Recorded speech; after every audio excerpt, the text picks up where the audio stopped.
Hi, I'm Griffin. I am the pair of hands behind Cabin Corn, and this is what's in my basket. First thing in my basket is the shiokoji garlic paste. It's super versatile, anything from grilled meats, marinades, putting something on rice, an egg sandwich. It's really garlicky, but not too spicy. It doesn't blow your palate out, but it is really, really good. Then I grabbed a bag of beautiful white rice grown in Sacramento by Luna Koshikari. Of course, I couldn't forget my favorite three-way stainless steel bowl, perfect for washing rice.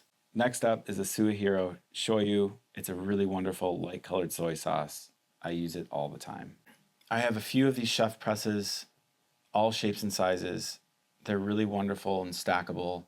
This one in particular is perfect for a long fillet of fish, a couple pieces of bacon in a pan, or a longer shaped steak. Then I snagged a bottle of Henderson's Relish. It's made in Sheffield, England. It's super good. It's basically Worcestershire with a little bit more to it.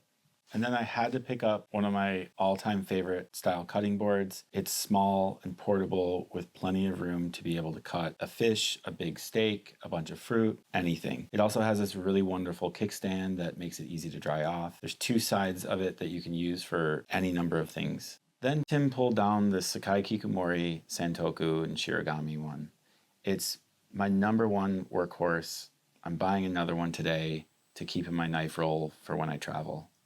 Next up is the Yuzu Kararin. It's a really wonderful aromatic spice blend. It's not too spicy, but definitely has some chili flavor. On the package, it mentions putting it on udon, yakitori, pizza, pasta, steak, watermelon. I honestly have tried it on all of those things, and I can certainly say that it's wonderful on all of those. And then these skewers have really upped my grill game.